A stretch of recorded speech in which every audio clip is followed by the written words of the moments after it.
Okay, so welcome everybody. It's a pleasure to host you here on IGDA Twitch. We have a fantastic lineup of panelists today talking about point and click adventures. I'll just share my screen now to introduce today's discussion and our panelists.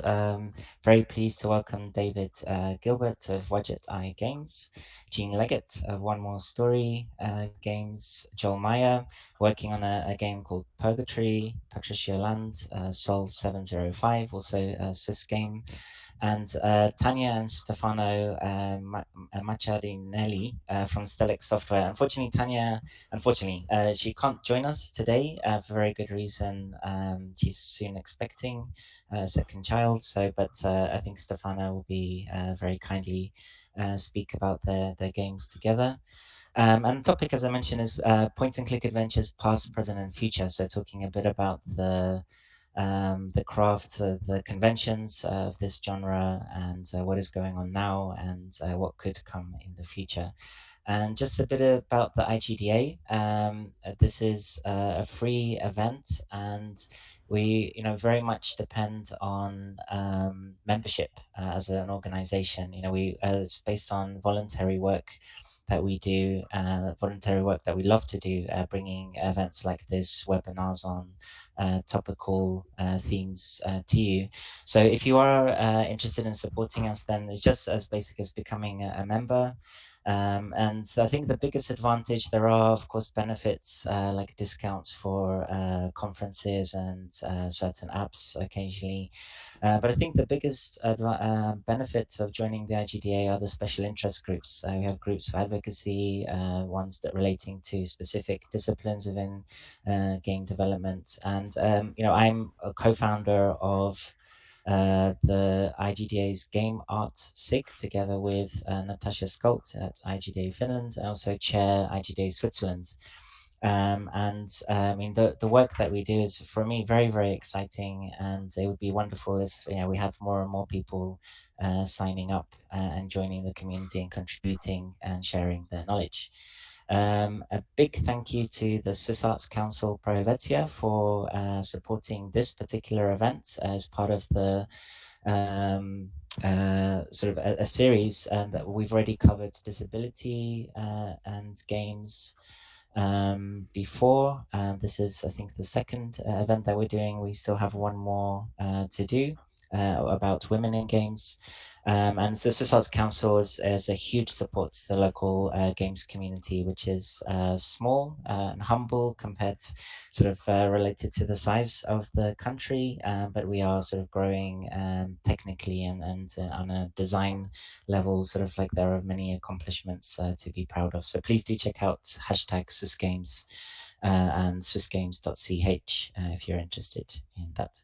So I don't wish to talk much longer about myself or like the background stuff. I'll just pass you on to Jean Leggett, sort of like he'll just give you a brief outline of her accomplishments through One More Story Games. Thanks, Chris. Hi, everybody. Thanks for tuning in. I wanted to share a little bit about the work that I've been doing. I've been an indie games founder for the last 7.5 years. And if you follow me on Twitter at Jean Leggett, you kind of know that I'm unafraid to share all of my successes and failures as a indie game dev. Our whole focus has been on creating something that I describe as book meets game. Bookmeetsgame.com actually redirects to our website. That's how much I feel strongly about narrative in games and storytelling games. So just quickly, the kind of work that we're doing at One More Story Games is your traditional point and click adventure. And we're working on a long overdue game, which is called The Lily Bard Mysteries, The Body in Shakespeare Park. Our whole thing is that we've actually built a narrative game engine that we simplified, and we have taught 8-year-old how to do Lua script to be able to make point and click adventure games. So if you, for example, if you wanted to play Attack of the Killer Zombie Cats, you would see that this is a very simplistic game. Why is this even on your fancy website, Jean? It's because an 11-year-old girl made it during one of our summer camps. And you play as Barack or Michelle Obama to defeat Trumpy Cat. And you get to eject him into the dark void. Hillary Cat makes an appearance in there as well. And for us, the whole thing is, what if you could build a platform and a technology that is simple enough that 8-year-olds could do it, that allows anybody with a story to be able to make point and click adventure games? Because I think once you create simplified tools, you can change who gets to tell the stories. And that's what we're all about at One More Story Games. And if you're interested in making your own, then we'd love to walk you through stuff, but give us a little bit of time, because we made the fatal technology mistake of building our game engine in Silverlight, and it published to Flash, so we're completely overhauling everything. And anybody with tech chops will know that that was a horrible, horrible mistake. But we made it 7 years ago, and there's nothing you can do about it. So we will be up and running and inviting people to come and create games with us next year. And I'm really proud of the games that we make, because we actually, if you look on our website, there's a category for female protagonists. Little secret, they're all female protagonists. So that's our whole thing, is why not make smart games that are centered around narrative, that feel like a little bit of a book meets a point and click adventure. That one game that I'm supposed to be working on, I'll have to give up and let somebody else finish that game, because I'm a little busy doing some other things. But it's got some important content in there. And I think that, I don't know, I love that people are still interested in storytelling in games. That's my spit. And off back to you, Chris. No, thank you very much. And I should add that we will be sharing the links to everything that is kind of shared now. So One More Story Games, or like in the video comments and everything. So you can the listeners can refer back to that later on. Next up, Dave, would you kindly share your screen? And it'd be fantastic to hear a bit about you. Sure. My name is, let's see, share, oh, I can share a specific tab. Perfect. Um, okay, now it's, or hopefully I'm doing this correctly. Uh, Bam. Yes. Okay. Here we go. So yes, my name is Dave Gilbert. I run a little indie company called Wadget Eye Games. We started in 2006, mostly to sell point and click adventure games that I had been making for free for several years. Started off with a freeware background. Decided I couldn't think of anything else I wanted to do for a living, and decided to start selling them. And kind of as a way of avoiding getting a real job. And 15 years later, I'm kind of still doing that. So today we've done about 15 or 16 games, about half of which I wrote myself. We also kind of branched out into publishing, where I kind of help other developers get their games kind of out into the world, and we kind of take care of it. We're known for the Blackwell series, the Shiva, Gemini Rue, Blackwell. Um, Most recently, we did Strangeland and Unavowed, which I never get sick of saying was an IGF nominee. I almost said last year, 2 years ago, because what is time? So yeah, they're kind of old school looking, but I think have a more modern narrative sensibility. Most of them are very personal. I love working on them. Big on story, big on narrative, big on voiceover. I love working with the voice actors on these things. And yeah, I've been doing it for 15 years. Hope to do it for 15 more. Thanks. That's really it. Brilliant. Thank you very much, Dave. And yeah, I should say that the idea for this webinar started even 2 years ago. It's been a very long time putting it together. And I originally approached Joel, who's based in Basel in Switzerland, to ask, like, who are your favorite designers in this area of point and click adventures? And he highlighted you. That's why I was so Oh, very happy to thank you so much. to Thank you. have you here today. So thank you very much for sharing. And now we have the three remaining participants who I should add are all based in Switzerland. They all represent different language region. So we have four languages. Three of those are German, French, and Italian. And Joel, you're in the German speaking part in Basel. And it'd be great to hear a bit about your project. Of course. Thank you very much. Hello, everybody. Let me just share my screen, or at least attempt it. All right. Can you still see this all right? Okay.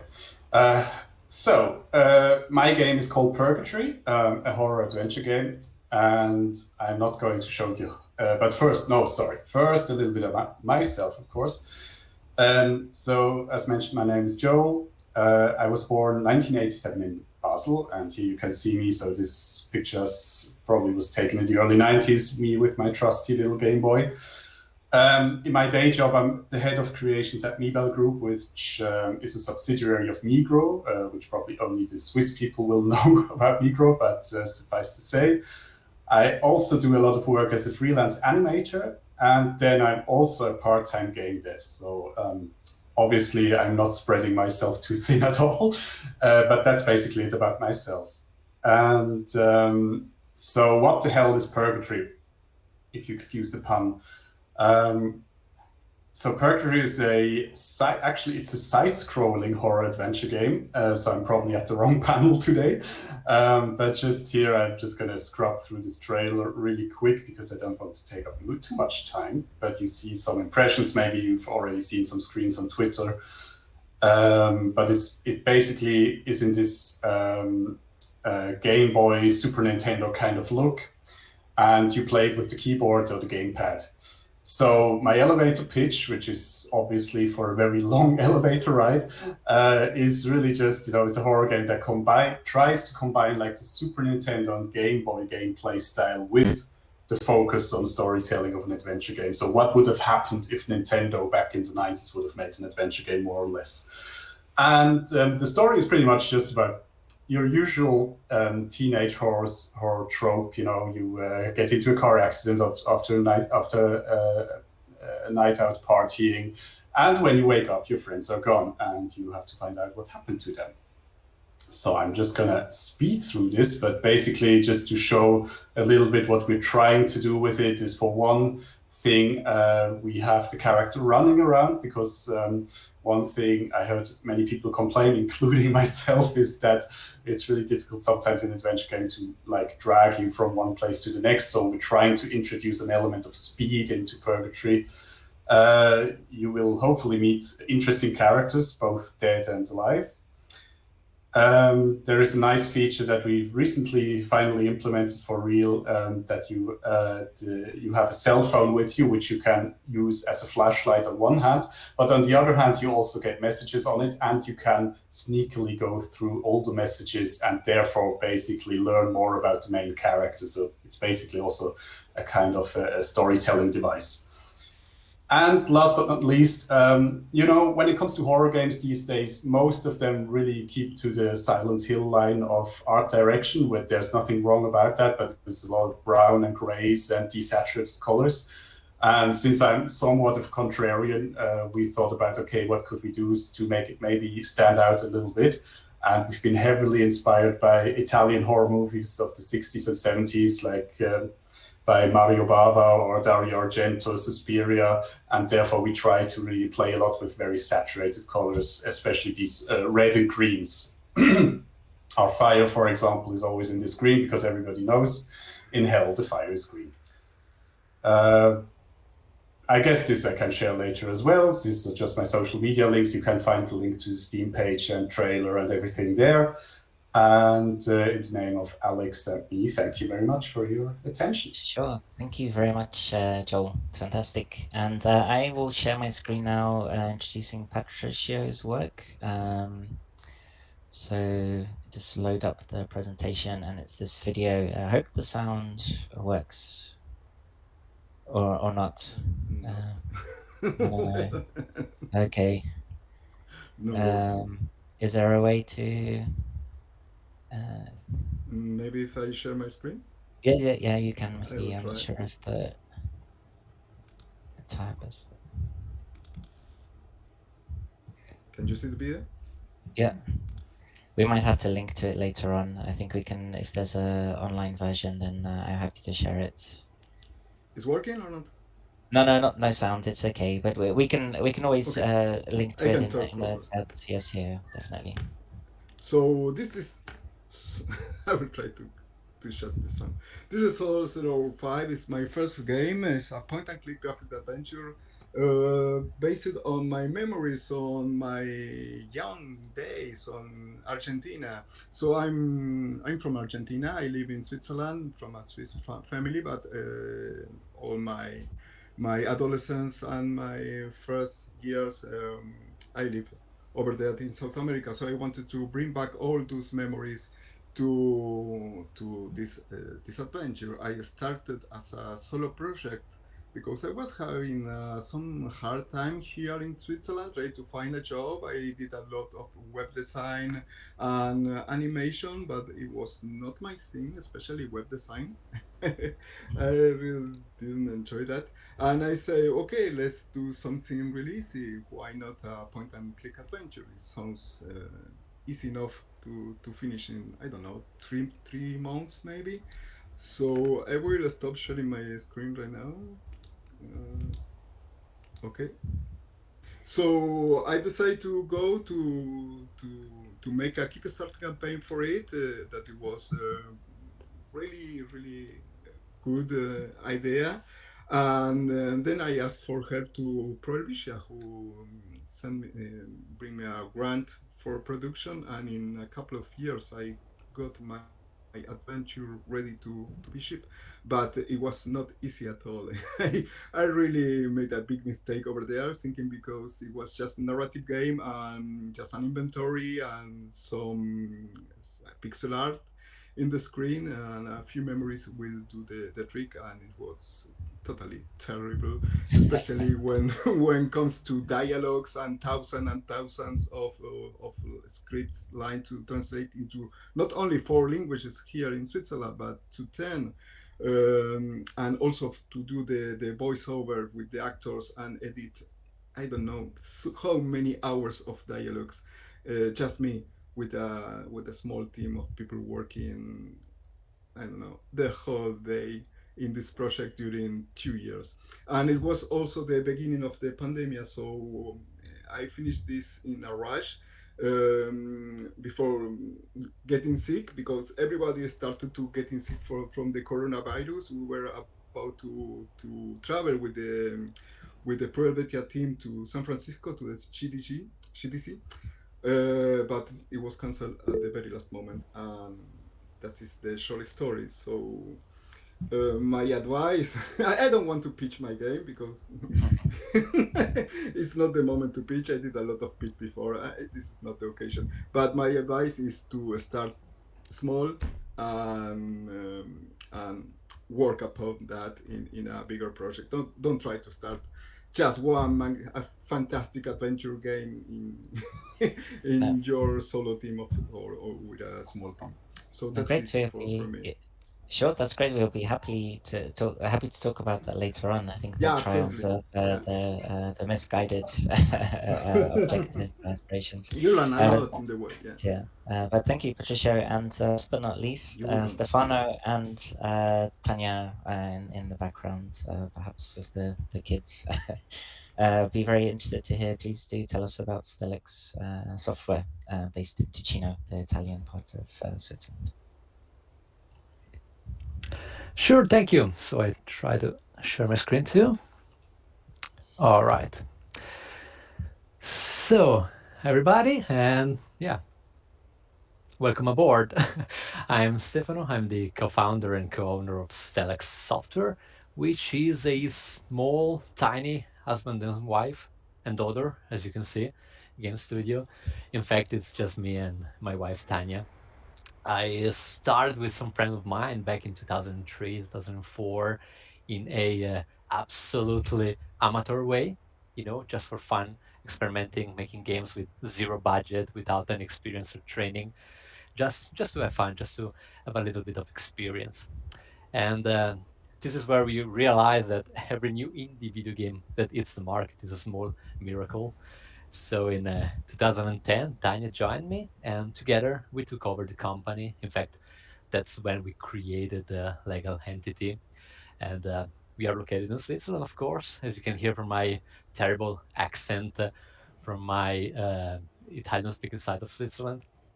And we love working on narrative games, and we care a lot about the quality of the experience and most of all about the emotions, because we love how the video games are now more experienced than and it goes beyond the this only challenge factor. And yeah, we always say that in a world where everybody's screaming loud, we love to whisper with our games. And apart from my wife and I, depending on the project, we work with several different freelancers. Many times, like in this case, uh, with Monorail Stories, our last project, are all friend of us. So, and in fact, we are in one of the locations of the games. And about our games, we created our first amatorial games back in 2004, but it's only in Italian and it aged very badly. So I'll talk only about a couple of our main point-and-click adventure games that we created.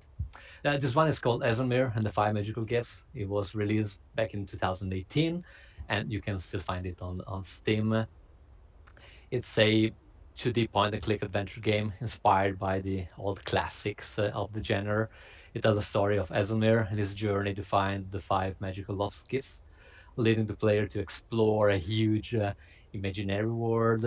It's an elegant fantasy made up of stories within the stories, one enclosed in the other. And the concept of the game was inspired and based on text and drawings of a young Swiss writer, Sebastiano Brocchi. And well, we knew from the beginning that a game like this at zero market, a slow-paced game with a lot of dialogues and a very long story, but we didn't care. We just wanted to create a real classic adventure game the way we wanted to have it.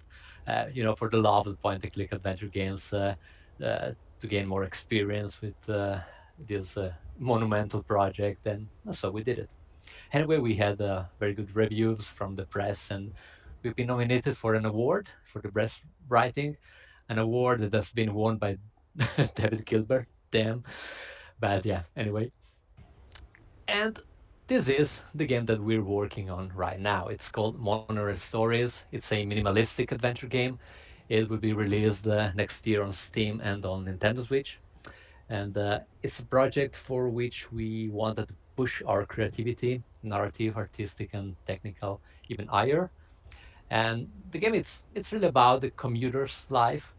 And the idea came during one of our daily train rides. We were wondering how can you tell a story starting from a activity that is so common and forgettable for everyone. So Monorail Stories is the result of that reasoning. It shows fragments of life that are apparently partial, but once they are united, can reach the point of painting a fresco. And I try to start a trailer. It's very short. The game will star two different protagonists, Sylvie and Amal, who live in different cities and travel each day on the same monorail, but they never meet because they travel at different times and opposite directions.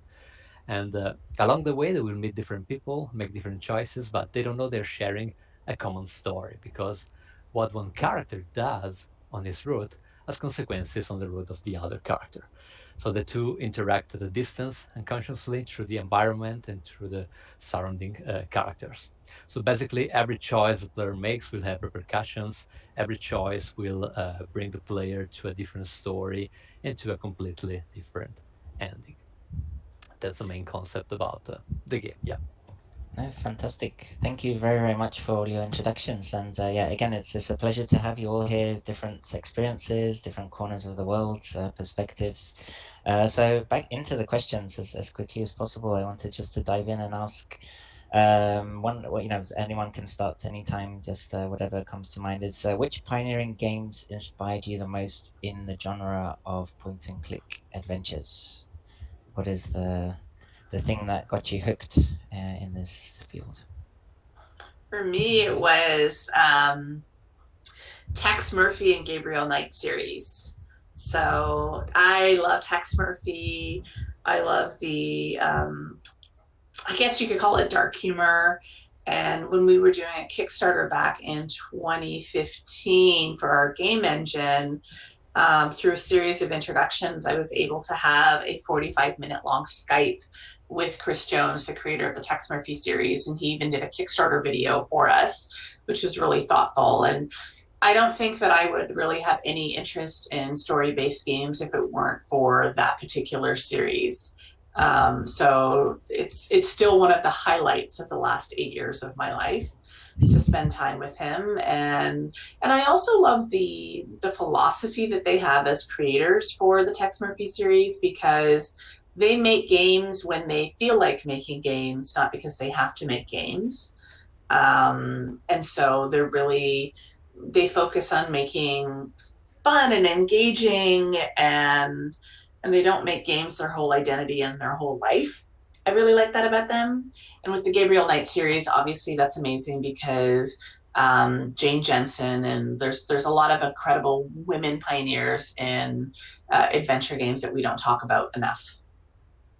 So that's for me. Fantastic. And anyone else have like? I saw a remember. lot of nodding, so everyone is. Like, should we just like raise our hand? Sure. I remember like I don't even know how old I was. I must have been like 10, maybe. I don't remember. I borrowed a friend's copy of King's Quest 1. This was in the late 80s. And I remember walking the little guy around the room, and on a whim I typed jump, and he actually jumped, and I thought that was the coolest thing. And I guess that's kind of like I was sort of hooked ever since. Just I loved those kind of games. Also, I had an Apple IIc for longer than I probably should have, and Sierra games were one of the few games that actually could play on them. So they were a huge part of my childhood. And when I was kind of looking, I was kind of going through some stuff. I live in New York. It was September. It was 2001. We all know what happened. It was exactly 20 years ago. I was kind of looking for stuff to kind of get my mind off things, and just sort of to creatively, I don't know, creatively vent, just to express myself creatively somehow. And I discovered Adventure Game Studio, and I was very familiar with like the tropes and language of adventure games. And I tried. I thought, well, maybe I could make one. Here's this little tool that takes a lot of the grunt work out of it. So I just tried making one. People seemed to like it, so I kept making them. And it was, I can't really explain what inspired me. It just sort of became the medium in which I expressed myself. I guess it's no coincidence that that very first game, you play the Grim Reaper, sort of says a lot about my state of mind at the time, I guess. I always find that whenever I make a game, it always does come from somewhere inside, so it is personal to me. So yeah, so I can't really think of any specific game, just sort of like the genre is the way I found that I can express whatever feelings or thoughts that I may have. Yeah, to me that's a very difficult question because there will be 1,000 games to mention. I think I mentioned only those who were the most important to the birth of our studio. I think the most important one is Myst, and Raven, its sequel. Our studio would not exist without this franchise. It really helped us to how can I say, to understand that video games were not only run, jump, and shoot or sport titles. It was really a masterpiece, mind blowing. It really showed us that games could also tell a story or give you mystery. That's great. And of course, we have a lot of other favorite games. Broken Sword, absolutely. Um, Governal Trilogy, Phantasmagoria, Monkey Island, Siberia. But most recently, maybe I really love the poetry of Fumito Ueda's games. Aiko, Shadow of the Colossus, The Last Guardian. I think those kind of games really have something. They can tell everything without using words. I think it's awesome. Great. If it's okay, Patricia and Joel, you if you had any ideas to contribute, I wanted to kind of steer towards the next questions, if that's okay. Maybe Absolutely. pose them to you, and that would be maybe based even on the games that have been already highlighted, what are the key gameplay features that you would say best define point and click adventures in a way? Sort of what are the conventions that games that have been discussed have established? Of course, this question is open to everybody, but since you have an opportunity to speak earlier, or anybody else, would you like to kind of highlight? I mean, I think this is a question that has caused many flame wars on Twitter, so probably in adventure-specific forums and stuff. I think for me already the term point and click is kind of something I sometimes wonder why that is, because you don't say D-pad and joystick games either, so that's just an input method in the end. Like the essence, what maybe makes an adventure game for me is like that you advance the gameplay through the understanding of your environment and maybe of the characters that live in that environment, and by solving their problems or by understanding the environment better, whether it's through lever puzzles like in Riven and Myst and everywhere else, or it's with inventory or whatever. That's basically the essence. But of course, when saying that, thinking about that, then you could also argue then Legend of Zelda basically is just as much an adventure game as anything else, So I think that there's a bit of because it is such a niche genre, people feel a bit protective about it. So sometimes it's a very narrow scope of what makes an adventure game or a point and click adventure game. It has to look like this and be, you have to have a bumbling idiot as a protagonist and at least have 50 references to Monkey Island in it or whatever, something in that regard. But yeah, basically this essence for me makes or breaks an adventure game, but it's highly subjective. Yeah, absolutely. Yeah. For me, I'm a huge collector. I collect anything from model kits to books, manga, whatever. So for me, the main point on doing a point and click adventure was obviously the inventory, and this is something that is hard to keep in modern adventures. I talk with this. I have the opportunity to talk to Ron Gilbert, author of Monkey Island and other LucasArts games, and we are discussing about the inventory stuff, and he said you have to forget about inventory. People hate inventories. So I was shocked. I was really shocked because I hate inventory.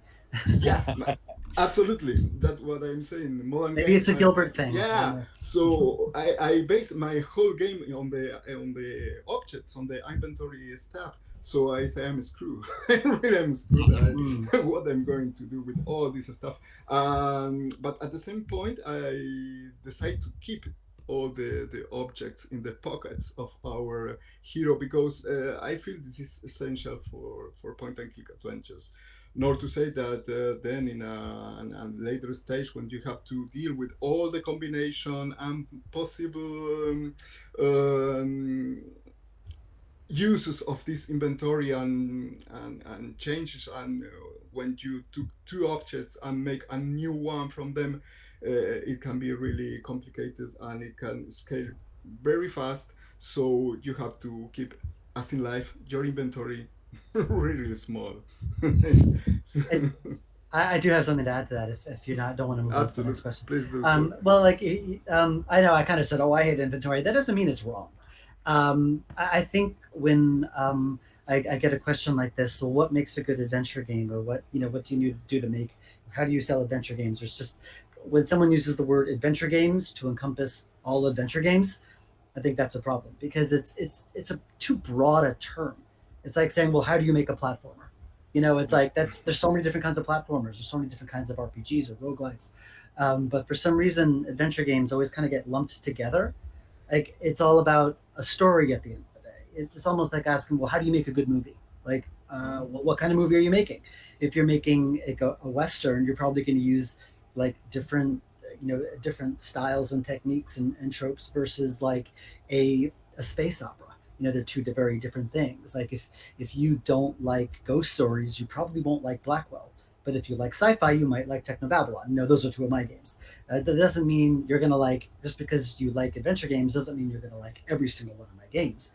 each one is a separate story, each one is different, each one is its own, unique thing. So you got to treat it as not just how do I make a good adventure game, but just how do I make this game good. Mhm. So if you like inventory, great. That's like that. There's a lot of room in the space for pure inventory puzzle-based games. There's nothing wrong with that. I think what I really, if I just may, I think what, and then I'll shut up for this question. But I think what I really like about adventure games as well is that like the interface basically serves the story as well. You know what I mean? It's like not just arbitrary. It's basic, and that brings you really cool ways to design your game. You know, basically you can design your interface so it informs your story and advances your story in the end. So that's pretty cool, and I don't see that. Yeah. I've worked with so many developers who want to completely change how the point and click adventure game interface works, and they always go back every single time because it just works. You don't need to get fancy with it. You can, like put all that effort into the story and the characters. Don't worry about the interface. The interface is there to serve to just be the way you're interacting with it. Yeah, for example, to me, to go to the roots, I mean, to the key features for point and click adventures, it's very easy. 1, story, good story.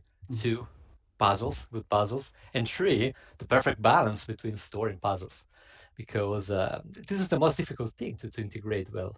So to integrate well puzzles in the story, without seeming to be put there arbitrarily, just to keep the game longer, And Jean, thank you, Stefano. So Jean, you've developed a platform for point and click adventures. So I suppose you've dealt with a structure, sort of considered the structure of like the conventions that go with genre, and also how people will be using them to learn and create narratives. Does that kind of fit the ideas that you went through? So the questions you asked along the way.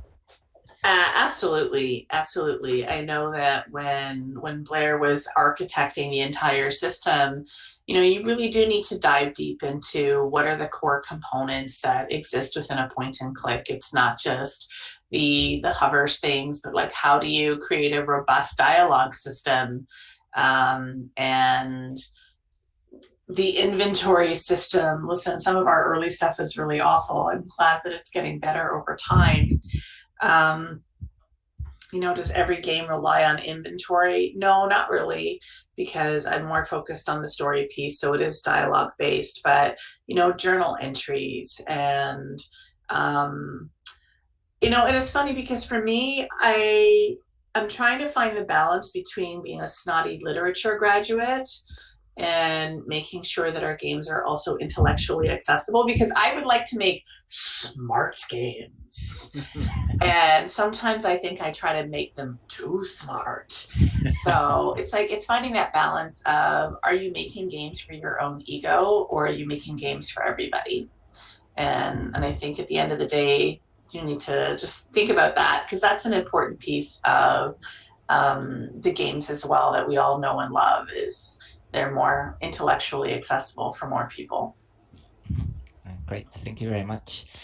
And with that, I think we have enough kind of a base, I think, to tackle the next question, which is considering these and in some way design conventions kind of established by pioneering games in this genre. A question that Stefano, I think, asked is it more important to respect the traditions of the genre or be innovative? And we've already talked about inventory being one of them, but how are you maybe in your games challenging these conventions of the games that you love and have mentioned before? Again, it's whatever works. It's whatever is. I always hear the question, oh, what do you think about stealth sequences in adventure games? If it works and it's fun, yeah, go for it. If you can make, they say, oh, don't put a maze in your game. If you can make a maze fun, you didn't do it wrong. There's no right or wrong answer.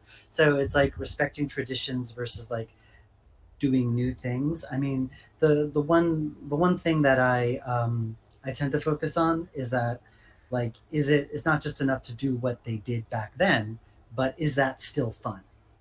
Like I sometimes play a lot of old classics even the ones that were really famous and kind of inspired most of us. And there are many cases where I play them where I don't enjoy them because they haven't aged all that well. And if you're kind of slavishly recreating those experiences, you're not like modern audiences are not going to enjoy it very well. So you have to design with that in mind. Like Google exists now. Puzzles, you don't need to get stuck on puzzles if you don't want to. And I remember I always use this example when I played King's Quest 3 in like 1989. I spent weeks or months trying to figure out how to defeat that stupid wizard, and I was happy to do it. Now, playing that game now, I'd last maybe 5 minutes before opening up Google and getting the solution, and that's just the way it is. Like those solutions are there now. So it's all mostly about now you want to make the experience and the act of playing the game memorable and fun. Again, not to say there isn't a place for puzzle-based games, but that's not like the way to make a game. Don't feel like you have to have puzzles in there just because that's the way those games were made. You're not making a game that made in the 1990s. You're making a game now. So whatever you feel is fun. Yeah. Yeah. I think the biggest innovation I still would like to see is probably in the field of non-linearity, because we have it somewhat, but it's basically still kind of goes, it's still like in terms of, you have 5 different paths and they make 3 different endings that are slightly different from each other, but basically you have the same game more or less, And I think we have 2 problems as adventure game designers. One is that we're constantly internally conflicted between the nostalgia a lot of people have for these games, including ourselves, and we ask ourselves, is that really why people want to play these games even today? And on the other hand, how innovative should it really be? And the other problem is that these games are just incredibly asset intensive, And what I mean by that is when you're doing a jump and run, and I sometimes envy these people when I see live streams of jump and run developers, let's do another platform, pop,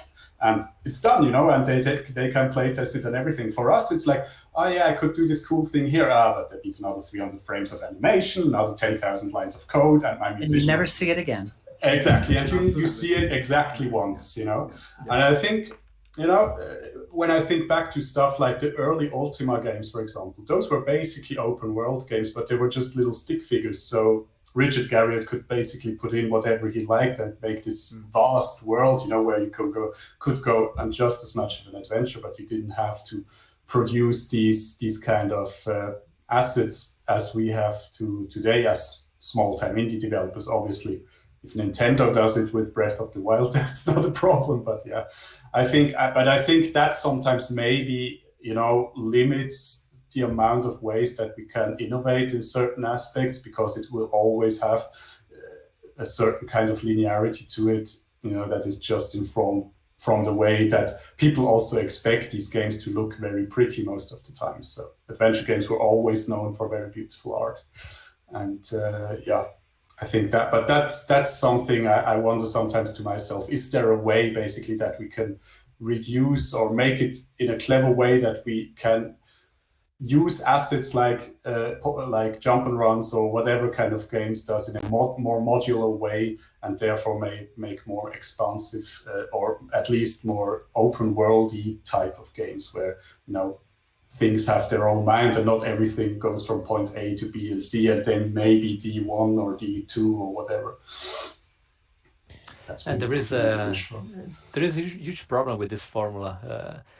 I mean, narrative games are like books. I mean, you read it once, you can read it twice, but it's always the same story. I mean, and we know Twitch can sometimes be dangerous for narrative games these days.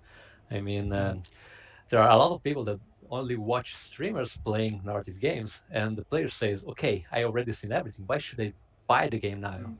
There's nothing more just to see. That's what we are working right now with our game. For example, with Monorail Stories, we want to have a Twitch-friendly game. I mean, we want really to build a dynamic game that streamers want to play together live with their followers so that they can play together.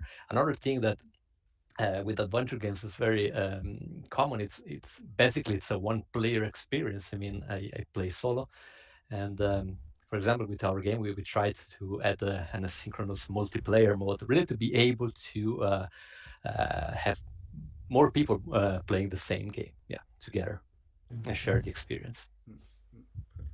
And back to what Dave say about the time we spend trying to solve to find a way to conquer a puzzle. In the past we spent weeks doing that, and we also bought books and magazines about with solutions on the stores. And what surprised me with my game that was released 2 years ago was that people didn't not only spend just 5 minutes to try to solve a puzzle, but they start to send me mails saying things like, I took the rubber chicken and the milk and I was expecting to have a bicycle and this is not working. The bicycle is not there. So you have a bug in your book. This is a glitch. It's not working. So I was really one time, okay, 2 and 3, but then there was really thousands of, but not thousands, but dozens of people saying your game is broke because I tried that and it's not doing what I expected. So there is a bug in your code. So people know is aware that there is a software behind the game. That was something that in our time, a long time ago, is what's not the case because it was more like magical. We were not aware of the programmers and teams and graphic designers and puzzles, logic paths. We just enjoying the game and not thinking the game is broke because it didn't solve a puzzle like we expected in the fast and on the easy way. So it was something that for my next game I'm going to be really picky because it was something new for me. Really to I've always found it interesting how like a lot of I get mail from like especially like old school gamers, old school adventure game players, who feel that like I've tried everything. You know, I can't prevent this monster from opening the door. And it's like, did you try locking the door? And it's like they just didn't think, because I suck at puzzles. I hate writing them. You know, so it's always the simplest thing. And it's like, oh, like it's just, they expect it to be some kind of like that puzzle is not in one of our games, by the way. It's always like it's usually like the simplest thing. But because you're trained not to think of the simplest thing, you kind of develop these convoluted. I've always found that funny. Yeah, the worst part is when you play a game basically and you're no longer thinking about the actual problem of the protagonist, but you're thinking about, okay, how did Dave Gilbert think about this puzzle? What would Dave do? You know, and then you basically think about the design or what he would have designed. The answer is not very hard. Yeah, exactly. So that's why I can play through Dave's game without a walkthrough. But you know, it's basically. And the worst thing about the pandemic is that usually you bring your game to the conventions and you see actual players play your game, so you can really adjust the aim on the go. But now this period is really difficult to see people playing your game live. I like to think that one of the innovative things that we can do is that we can reach out to audiences that aren't necessarily gamers, and that's like for the first couple of years of our developing our studio, we did a lot of market research with traditional readers. Right? People who are true and true book nerds, but because of Facebook games, and listen, I am not a fan of hidden object games at all. I think that they are on the order. They are low down on my order of respect, but I also love that it's an entertainment vehicle. People find joy from them. And if you find joy, then you can go up on the list. But a radical thing that we can all be mindful as the only female presenting person on this panel is that bringing in stories that appeal to a larger female audience would be really fantastic. And also in creating more inviting spaces for marginalized people to come and tell their stories. Because if we want this genre to continue to grow and expand, it just can't be the same people telling them, living in nostalgia. I will add, you said something very interesting, and it's something that I've noticed a lot with adventure game developers.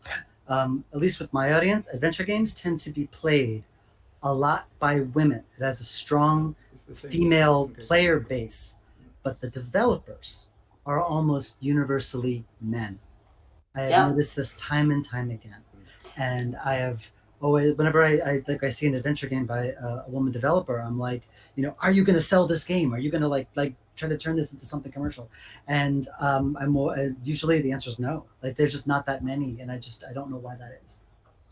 I don't know why that is either. I mean, the game that I was talking about with the Lily Bard game, that's an adaptation of a Charlene Harris novel. She sold the Sookie Stackhouse series for, well, HBO adapted it into True Blood. So we specifically went after her because her audience is primarily female, and that the story is got some sensitive subject matter. It's like it's Nancy Drew meets Gone Girl, right? Traditional point and click, narrative based, but like darker elements. And I also want to see more mature content in point and click, right? Like it's great to have puzzles and I love puzzles, but it's a fantastic mechanism for delivering story. Let's like oomph up the story in here. I think a lot of it is also we have to read. I mean, basically, game publishing these days is pretty much still, well, throw it on Steam, and then eat it or leave it or whatever, And I think for me also a very untapped market. I think that would have some potential for adventure games that I realized when I exhibited my game at a convention actually. And it's true, as Jean said, the two target audiences that stopped by my booth and took the time to play through the whole demo was women, but it was also children, even though it's a horror game for adults. And I told the parents, listen, it's, it has gore and violence, but if it's okay, no, it's fine, But these kids, they would come back and back again. And then I thought back to when I first played adventure games, and it was with my two sisters and my dad in front of a 486 computer, because adventure games have a very they have a very collaborative aspect to them. One guy has the mouse basically, and the other two are, try this. No, why didn't you try this? Try this. And I mean, I don't know how the market is today, but back in my age, we really had these very beautiful children's CD-ROMs, where they would make games out of children's books and stuff like that. But obviously, these kids nowadays, they're not on PCs anymore. They are on tablets, they are on smartphones, and the same probably with a lot of women or non-gamers that would be interested in such a thing. So that's always the difficult part, how to reach them. And maybe this takes some rethinking for us as well, because point and click adventures would be absolutely perfect for that medium. Instead of point and click, it would be point and touch, basically. So yeah, I think there are a lot. Whenever we port our stuff to other platforms, PC is always number one by a long shot. If we ported to tablet, we just recently ported to Switch. Like PC leaves everything else like dead in the water. But I will say one interesting thing. You said you wish there was more serious games, because we tend to publish more like dramatic stuff, and we've done a few comedies. The comedy ones always bomb. They always sell horribly. But the more like dramatic and serious ones always tend to do better. So I don't know what that means, but that is something I've definitely No. Great. It kind of leads to another question, and we already started out. I think Patricio, you said a few things about the unique challenges of developing in this genre. It seems quite minimalist on the surface, but I think when you mentioned like the dialogue, like the layers of dialogue and voice acting that go with point and click adventures, it's a very work intensive genre to work in. So it would be great to hear about your experiences and barriers, obstacles that you face. Yeah, for example, for me, with the difference between Essenmeier and Monorail Stories, with Essenmeier was classic point-and-click adventure games. We had thousands and thousands and thousands of lines of dialogues, and the story was huge. The voiceover was never ending, and the funny thing with Monorail Stories, we wanted to do the opposite. So it's very minimalistic, and take away from the game, it's so hard. Adding content to the game is so easy. You can still adding new things, but taking away just to have the essence of what you have to show or to tell, it's so difficult. But it's a great challenge. I mean, we really want to innovate this genre. We want to bring a fresh air, and we really to go on uncharted territories. For us, I think breaking the rules. I think we can offer a better game if we try to break some rules, some conventions, and I think it's a win-win situation, because we have seen that for the first time with this game, we have a lot of attention from the press, from investors, from publishers, something that with a classic point-and-click adventure game we never had. So we had problems with investors, with problems with publishers, with the sales. Nobody cared about this kind of game. When we tried to revolutionary change everything, it's everything changed, and people came to us, and I think it was mind blowing for us, because we really wanted to. We love traditional point-and-click adventure games. We wanted to try something new, but we were afraid. But we are so happy that we went this direction. And how many? I mean, Patricia, you started out as a one-person team. You wanted to do it in 3 months, I think you said. That was the idea, the big Yes. plan. Yeah. Oh yes, yeah, and sort of like, do you? I think Joel, you're working by yourself, is that right? Almost exclusively. Like, how big are your teams? I mean, how small do they get, or how big among you? I mean, I just have Matthew Frith, who is pretty well known in the close-knit adventure game community. He's doing all the very beautiful backgrounds. And I have another guy who helps me with the music, but everything else is me, basically, yes. But I'm thinking about maybe getting an additional person for programming. But, my day job basically is my Kickstarter. So I'm getting the freelancers, basically, and then paying them on a punctual basis for stuff that I need. So it's not like we're all in a room and developing or anything like that. And We're Dave, pretty small. Sorry. No, please do, Jean. Sorry, go for it. We're small. We've got Blair working on the coding and scripting, but also building the engine. There was me working full time on the story, 2 artists, and then we had a composer. So not a lot of people working on the project.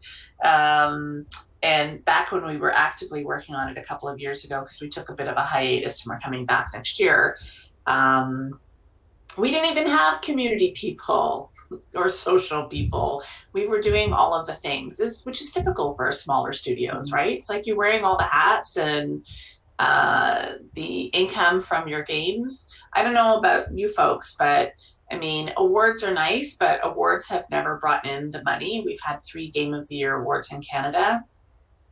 Yeah, that hasn't brought us anything other than it looks nice on a grant application. So we make great games. I wish more people would come and play them, and maybe they'll rediscover them next year when we're up and running full time again.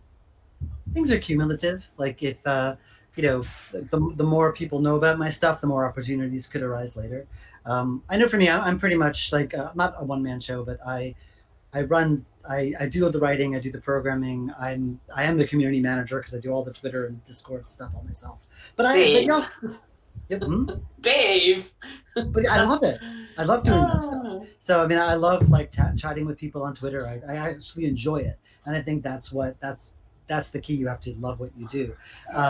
Someone else, like I have an artist who does most of that stuff for me, and I hire freelance composers and that kind of thing. So I mostly focus on like the creative end, like designing the characters and the story and the situations and the puzzles and interactions and things. However, you can arrange it to focus on the bit that you're good at. Like if you're if you're an artist, if you're really, really focused on art, you might let other things suffer. But if you really want to focus on writing, you're going to probably let other things suffer, which is why I hired an artist to kind of make up for that. But in terms of challenges, yeah, I mean, the problem with point and click adventures is that they are kind of niche, and the real hardcore fans are the most outspoken. And so you manage to walk that fine line of making something that a few people like, but yet even the people who do like it will find reasons not to like it. So that's always fun. But I think the key is just not design for them. You kind of got to design with like, not a mainstream audience in mind, but kind of just make something that you yourself like. Because it's one thing to say, okay, I'm designing a game for a market, or I want to design a game for everyone to like. But if you yourself don't like it, then it's going to like lack a certain soul, and then people will see that. It that cannot be faked, and they are easier ways to earn a living. So if you don't like and enjoy what you do, then there is literally no point. Great, thank you. I don't know, does everybody have just 5 more minutes to hang on, or does somebody have to? Gina, I know you're super busy with mentoring and stuff like that you do. But I'm gonna hop off. I haven't been feeling well, but I made it through this. Okay, So, all fantastic. right, it was nice to meet you all. Okay. Take care. Same. All right. Bye. Okay. Bye. So I just wanted to ask, it's a shame, Gina, I will share everybody's links in with Natalie, who's kindly sort of running everything in the background. But I wanted to ask, so it seems that do point and click adventures offer people wanting to get into games the opportunity to work as a smaller one-person team, like more so than maybe other genres in gaming? It depends. Yeah. Especially nowadays. Huh? Yeah, like when I started, it was 2006, and I came from a freeware background where I did do everything myself, but because everything was free, nobody cared. And if they complained about the art, I'm like, well, it's free. What do you want? But when I think having that freeware background kind of gave me the clout to like get people on board to help me. So I don't know if it's possible to do it all yourself unless you are a Renaissance person who can do art and music and writing and programming. That's a lot of disciplines. I have the time. Have the time. Is the biggest. If you can, I mean, you do all that yourself. That's amazing. Like, Yeah. props to you. I would, when I think about all the work I do, if I have to do the art on top of that, I would go nuts. So, props to you, sir. It's really hard. Yeah. I know Francisco Gonzalez does that. He does all of that himself. He does all the art in addition to everything else. So it's like, how he's managed to stay so cool and sane. I'm very impressed. I think especially nowadays you have to go about it a bit. At least, I mean, every GDC talk every year, promises you the next, secret formula for success as an indie dev and everything. So I'm a bit careful, especially since it's not like I'm hugely successful yet or anything or ever. But I think also there is always this kind of pressure and focus, like you're only really a game developer when you can do it full time and make 100,000 a year and stuff like that. I think it's definitely in the realm of possibility to at least make maybe, especially in Switzerland, I don't know how it is around the world, but I was able to reduce my day job to 80% now, So one day a week, apart from the weekend, is really my self-fulfillment day, so to speak, where I can do my game dev stuff, I can do my animation stuff, and so on and so forth. And I think, even take Watch It Eye as an example, I think basically build yourself a library of smaller games relatively quickly that generate the cash flow you need to get more independent relatively soon. And then you can scale up from there, as I think Patricio said. I wish I could say I planned it that way. I was just sort of, because that's exactly what I did. I started off, all my games are very, very small, and I just sort of organically grew from there. But it wasn't that I intended, like, okay, this is the smart way to do it. It was just sort of, this is what these are the resources I have. Yeah. And this is the time if I can't spend that much time on this, so I need to get this out fast. Yeah. And that's just what I did. And I'm like, oh, okay, now I'll make another one. And then they just gradually kind of grew in complexity and time from there. But that wasn't my plan. It just sort of happy accident that it. Yeah, I think the biggest mistake is to maybe spend 5 years making a huge game and that maybe 100 people play. You don't have the experience you can't bounce back from it. Like if I made a game in 4 months that bombed, I didn't lose that much. If I spend 4 years on a game that bombed, that's a problem. Yeah. And embrace the limitations you have. Wasn't it like Orson Welles who said, like, enemy of art is the absence of limitations? You really just set yourself these boundaries and know that you have these, that you're not quite there yet, and see what you can do with what you have, basically, and just do the best you can. Stop adding stuff. Yeah, exactly. Yeah, cut your idea in half and then cut it again and then cut it some more. I have done that. Yeah. Great. So I think, sorry, if I could just, because not to overrun too much, but I just wanted to finish with some closing tips from you all regarding like what would your one tip be? I mean, one of them is to sort of like set realistic limitations, but is there something that you really feel listeners who are really passionate or just very interested in getting into this genre, that what would they really need to hear from you right now? I will say that, like, I think starting from a freeware background helped me a lot. And there are so many tools out there now than there were when I started. So, like, do the same thing. There's just so many free assets. If you're just releasing a game for free, you don't have to worry about, like, you can do it for free. There's so much out there. So if you, like, the barrier to entry had been so, I would not, if you really want to do this, like, make little fun projects for free and get feedback, because there's so many people out there who will give you that feedback. So, and that is invaluable. That's how you learn, that's how you grow. And if you just yeah, that then just go from there. And game length was mentioned, especially in the context of your games, Dave. How long are they, would you say, in gameplay time, or have from the beginning, like the oldest to the newest, just to give well, the first game I sold took a month to make. It was actually for a jam game that I decided I'm going to make this into a commercial game, and I added voice acting and improved the art a little bit, and then sold it. But the game, you could finish it in like less than an hour, 40 minutes maybe. It's a short game. And my next game after that, maybe 2 hours, and then they just sort of gradually grew from there. But in terms of time it took to make, my first game took a month, my second game took 4 months, my third game took 4 months, and then like fourth and fifth took like maybe 6 months to a year, and I'm like on year 2 of this current project and nowhere finished. So I just grow organically, like I said. Okay, great. So, but 1 hour is like where you started, and still kind of like 2, 3 is like Yeah. But short the games sweet right spot. now on Steam is going to be a problem. So Oh yeah. Steam is going to Mhm. to redeem money to users that play for games for less than 2 hours. So It's a huge problem. I think yeah, they can allow you to like disable that as a developer. I'm not sure, but I don't think so. But this is news, so this is really new. So I don't know, but it's going to be something we have to figure out how to how to pass by. I don't know. I read about this the weekend, so I'm not sure if you can configure it or can change the rules in some way as developer. I don't think so so far. Okay, and cool. And Stefano, sorry, I interrupted earlier. Is there a tip you wanted to share?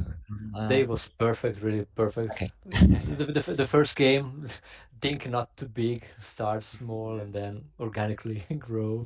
That's the organically, best. whatever that means. Yeah, that's the best advice I can give you.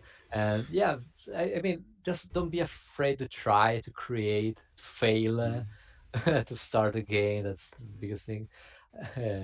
Yeah, never give up. Don't try to make your own engine. There is so many free tools over there, but it's really a waste of time. But most people start Don't trying, reinvent I the will wheel. do the best engine ever for point and click, and just spend 5 C++ years on that. for beginners, Yeah, first step. it's really nonsense. I have been using AGS for exactly 20 Yeah, years, yeah. and I have every time I try using something else, I'm like, no, I'm going back to AGS. Yeah, It does exactly what I need. It knows what game I'm trying to make, and it does it perfectly. So There's it's Yeah. a so little many old, but options. so what? Yeah, Now everybody can really create a game. There are tutorials online. yeah. Unity is free. AGS is free. There are a lot of others game engines Yeah, that are there's absolutely free Black and Color easy to Engine. I use use. that one. A friend of mine made it on Java, and it's really great. It uses Ink for scripting. It's super powerful and it's Mhm. super free. Opera Source. I will leave the link over there. So yes, there is so many Maybe tools you can maybe use for free. the only advice is that the video game market is so there are so many games. It's so saturated, it's frenetic, changes so fast, and you have to have a game that offers something new, and it's very difficult. Yeah, it's very difficult. Yeah. Which is why it's good when you give yourself that room to fail, basically, And I mean, my advice would really be: I had a teacher in art school where we had a game development class, and he basically said, spend 2 weeks on a game, and if you're then still up for it, then continue, and if not, then you have finished the game basically. So maybe participating in jams. Okay. But I also know from, I mean, again, I feel a bit silly giving this advice because I did exactly the opposite. But if I could talk to my younger self, I know it's always hard for younger people who have their dream idea in their head to hear, you know, start small, start modestly, and so on and so forth. And you think to yourself, I don't want to do Tetris. I want to do this big idea that I have. But maybe there's some way that you can trick yourself into doing a smaller project that maybe takes place in that world that you have in your head. But you know, instead of doing Lord of the Rings, do The Hobbit. That's basically what I'm saying, you know. So you can say, okay, you know, I'm still working on this lore, so to speak, but I'm still starting very small. And the other good thing about that is then you do 2 or 3 games in that world, and you already build up an audience for your bigger games then later along the line. There was you talked about jam games before, and there was I was really trying to I was going through some really bad writer's block, and I just decided, okay, I'm going to enter this jam game. And I'm going to enter anonymously because, you know, people who knew who I was. And I just decided that I'm not going to think too hard. Like every time I'm just do something very simple. I want to design it by lunchtime. If I have not designed it by lunchtime, I am not going to make the game. And so I'm like, every time I got stuck, okay, there's something in an alley. There's someone guarding the alley. How do I get past it? And if I find myself getting stuck, okay, forget it. You just go into the alleyway. And there's that. And just go. It's so important to just not get stuck in your head, and I do that way too much. And you can fine tune later. Just go. Yeah. Finish is better than perfect. Within reason. Yeah. And give very important too is to give a soul to your game, your own identity. That's the most important. That's very important because I said before there are tools for everything. For example, in AGS there is some templates that everything is already done, but I see a lot of games. Only for interface. Example, only interface. Yeah. For example, I see a lot of games that have the classic SCUM interface. That's LucasArts. I mean, it's cool to use it, but it's LucasArts. I mean, create your own and be creative. Offer something new, because every time people see a screenshot of your game, thinks about LucasArts. It's not your game anymore. I think regardless of whether you use a LucasArts, I mean, I could debate this forever, but regardless of whether you use the SCUM interface or not, it's still going to be your own unique art, your own unique writing, your own unique characters. I think a problem comes with a lot of these RPG Maker games that come bundled with a lot of art assets, and so everyone uses the same art.